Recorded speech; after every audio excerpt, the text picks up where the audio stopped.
영원토록 그의 길을 따르며 말씀 전하리. 할렐루야. 고난주간 새벽 기도회를 맞이하여 이 시간 영상으로 함께 예배 드리시는 예사랑가족 여러분, 주님의 이름으로 환영하고 축복합니다. 오늘도 주님의 말씀을 통하여 주님께서 어떠한 분이시며 또한 주님께서 오늘 우리에게 명령하시는 것이 무엇인지 제대로 깨닫고 그 말씀 앞에 무릎으로 결단하며 나아가는 은혜의 시간 되시기를 주님의 이름으로 축복합니다. 이제 다 함께 찬송 144장 부르시며 고난주간 새벽 기도의 둘째 날 예배를 주님 앞에 드리겠습니다.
다 함께 기도하시겠습니다.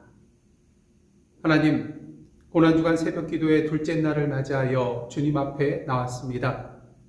이 시간 성령으로 임하여 주시사 저희들의 눈과 귀와 마음을 열어주시고 주님의 말씀을 살아계신 하나님의 말씀으로 보고 듣고 그 말씀을 가슴판에 새기고 결단하며 나아가는 은혜의 시간 되게 하여 주옵소서.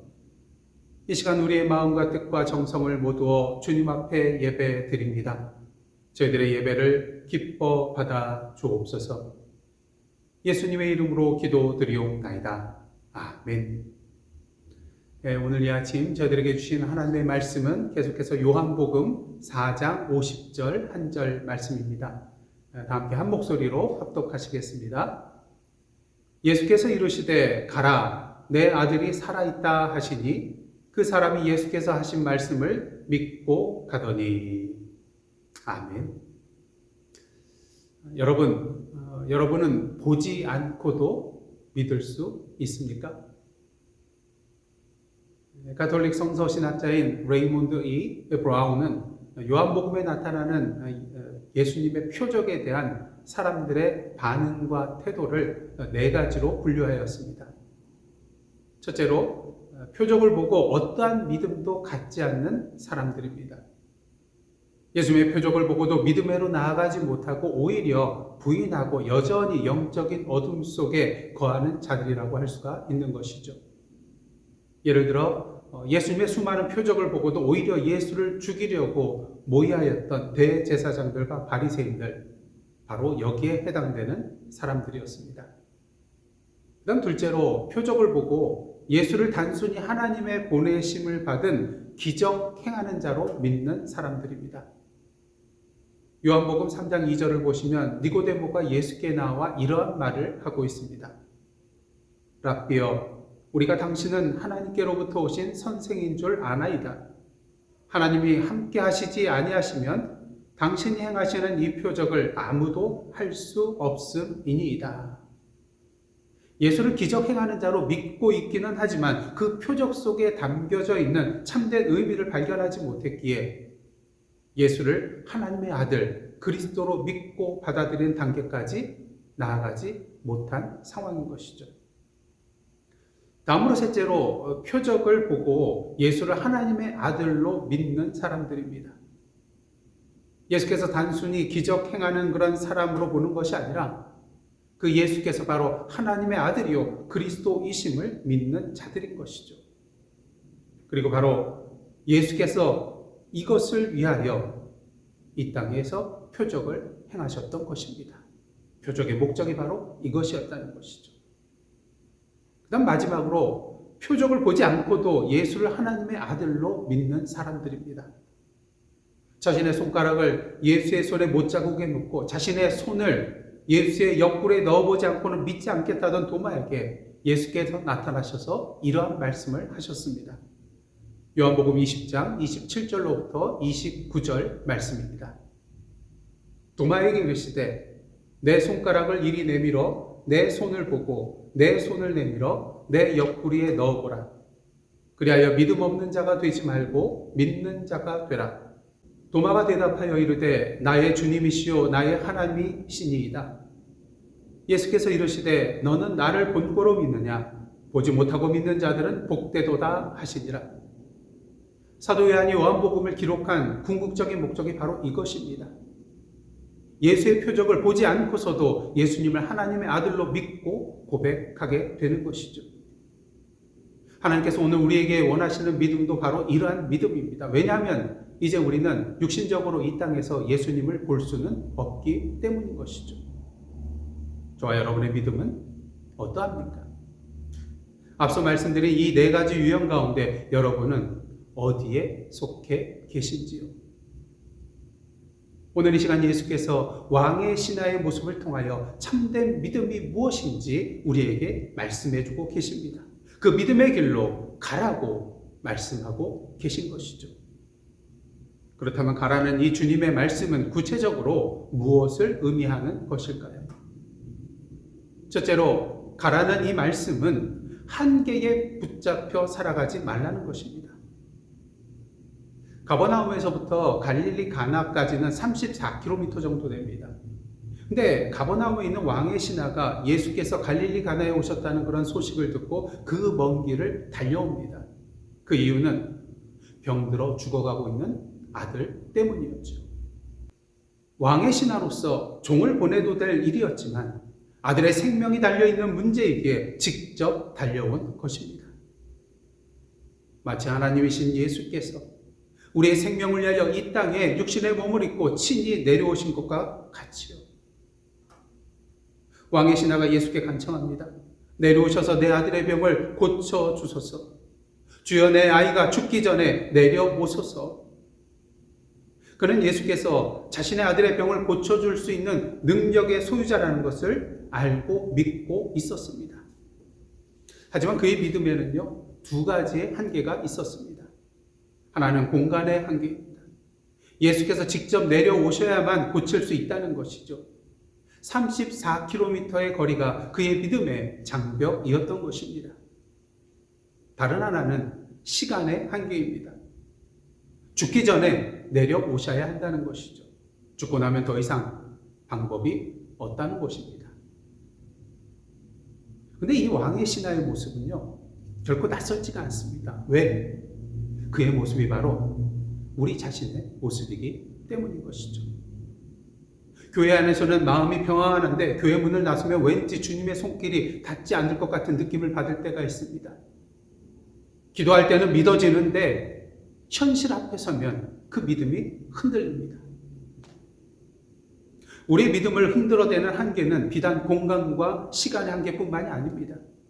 과학과 이성의 한계, 건강의 한계, 경험의 한계, 물질의 한계, 죽음의 한계, 이 모든 것들이 우리의 믿음을 가로막고 주님의 말씀에 온전히 순종하지 못하게 만드는 걸림돌이 됩니다.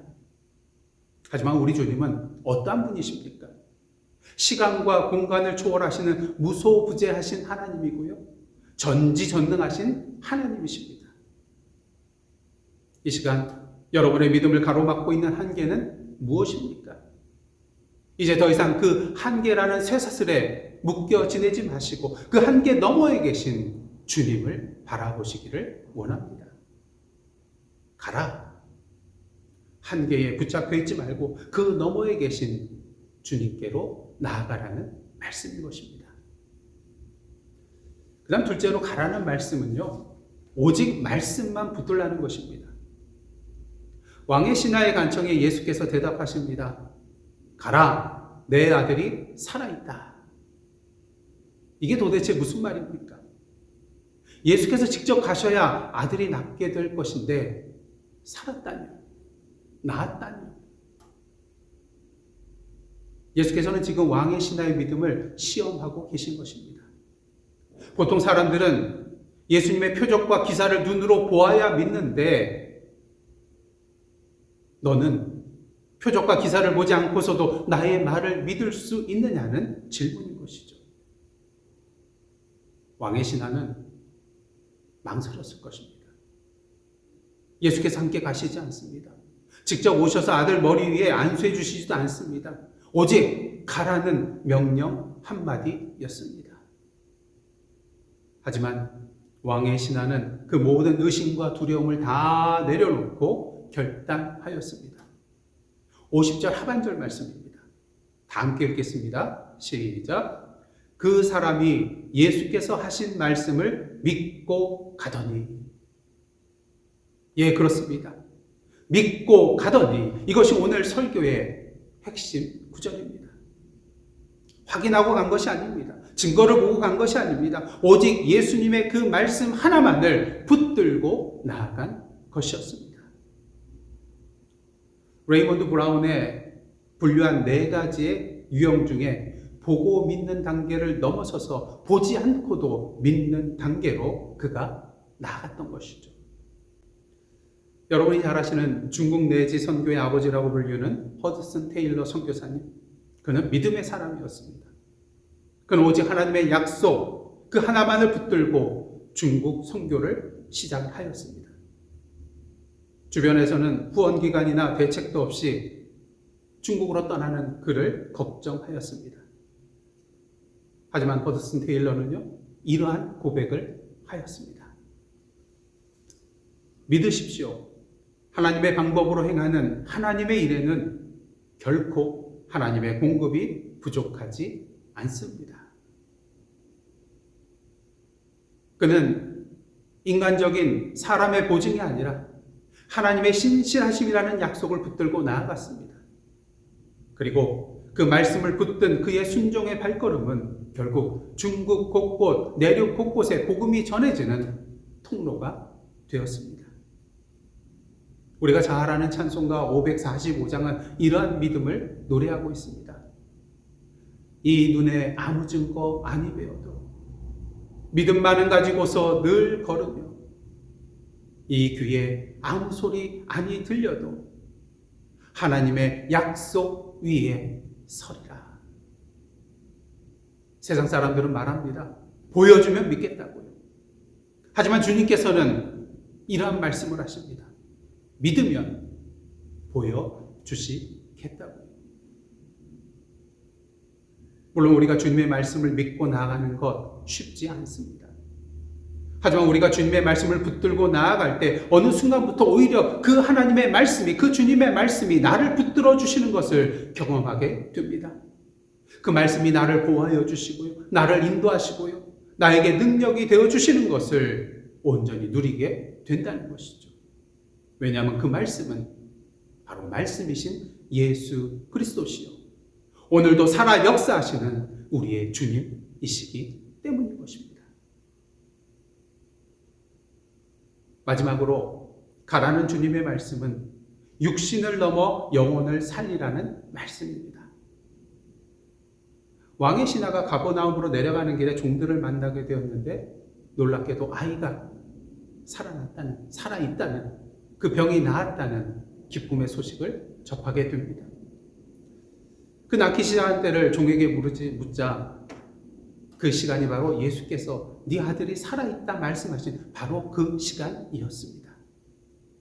34km나 떨어져 있던 그곳에서 하신 예수님의 이 말씀 한마디가 죽어가는 아이를 살렸던 것이죠. 이것이 주님의 말씀의 능력입니다. 공간을 초월합니다. 시간을 초월합니다. 죽어가는 병도 초월합니다. 그런데 우리가 여기에서 주목해야 할 것이 있습니다. 왕의 신하가 예수께 나왔던 궁극적인 이유가 무엇이었습니까? 죽어가는 아들의 육신의 생명을 살리기 위해서였습니다. 하지만 예수님의 표적의 결말을 보시기를 원합니다. 53절 말씀입니다. 그의 아버지가 예수께서 내 아들이 살아있다 말씀하신 그때인 줄 알고 자기와 그 온 집안이 다 믿으니라. 오늘 이야기는 왕의 신하의 아들의 병이 나은 것으로 끝나는 것이 아닙니다. 왕의 신하와 그 온 집안 사람들이 예수를 하나님의 아들 그리스도이시라는 것을 믿는 것으로 마무리되고 있습니다. 육신의 생명을 살리려 그 가라가 이제는 온 집안의 영혼을 살리는 기적으로 이어졌던 것입니다. 물론 육신의 질병에서 고침을 받는 것 놀라운 기적입니다. 하지만 이보다도 더 크고 놀라운 기적이 있습니다. 세상에서 가장 변하기 힘든 우리의 연약한 마음, 완악한 마음이 주님의 한마디 가라는 이 말씀으로 인하여 변화되고 죄라는 질병의 그런 영원한 고통으로부터 고침을 받고 영원한 생명을 누리게 된다는 것이기 때문인 것입니다. 이것이 바로 오늘 표적 이야기가 우리에게 전하고자 하는 궁극적인 메시지인 것입니다. 오늘 이 아침 가라는 그 주님의 말씀에 순종하는 우리의 믿음이 단지 나의 육신적이고 세상적인 문제 해결로 끝나지 않기를 원합니다. 나 한 사람의 믿음의 순종으로 말미암아 나와 내 가족 그리고 나의 이웃 그리고 내가 속한 우리 사회 공동체와 온 세상 사람들의 그 영혼이 다시 살아나는 놀라운 생명의 통로가 되기를 간절히 원합니다. 주님께서 말씀하십니다. 가라. 한계에 붙잡혀 있지 말라는 거예요. 오직 말씀만 붙들라는 거예요. 그리하여 육신을 넘어서 영혼을 살리라는 것입니다. 오늘 초입해드렸던 질문을 다시 드립니다. 여러분은 보지 않고도 믿을 수 있습니까? 가라. 이제 우리의 삶으로 대답할 시간입니다.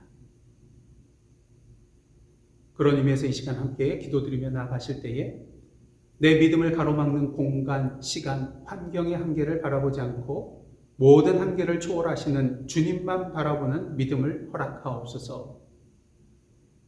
우리 눈에 아무 증거 없어도 오직 주님의 말씀을 붙들므로 말씀이신 주님께서 우리를 붙들어 주시는 은혜를 누리게 하옵소서.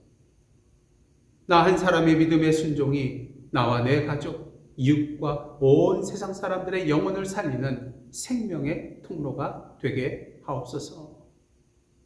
이 세 가지 제목을 놓고 함께 기도하며 나가시겠습니다.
다 함께 기도하시겠습니다. 주님, 이 시간 주님의 가라는 명령을 붙들고 나아갑니다. 우리의 믿음을 가로막는 모든 한계 속에서 그 모든 한계를 뛰어넘으시는 주님만 바라보게 하옵소서. 비록 우리 눈에 보이지 않는다 할지라도 오직 주님의 말씀만 믿고 순종함으로 그 말씀이 우리의 삶을 붙들어 주시고 인도하시는 그 은혜를 누리게 하옵소서. 그래야 우리의 믿음으로 인하여 우리의 가족과 이웃과 세상 사람들의 영혼을 살리는 생명의 통로로 살아가는 저희들, 그리고 주님의 몸된 예사랑 선교교회 되게 하여 주옵소서. 이 모든 말씀 예수 그리스도의 이름으로 기도하오며 이제는 말씀이신 주 예수 그리스도의 은혜와 오늘도 살아 역사하시는 아버지 하나님의 크신 사랑과 우리로 하여금 주님의 말씀대로 순종하며 살아갈 수 있도록 능력 주시는 성령 하나님의 감동감화 교제케 하시는 역사가 가라는 주님의 명령에 순종함으로 주님의 생명의 역사를 이 땅에 이루기로 다짐하며 나아가는 하나님의 믿음의 백성들과 그 삶의 터전 위에 나라와 민족과 오늘도 주님의 참된 평화를 필요하는 모든 나라들과 온 세계 위에 이제로부터 영원토록 함께 하시옵기를 간절히 축원하오나이다. 아멘. 주 예수님 오신 그 의미를 가슴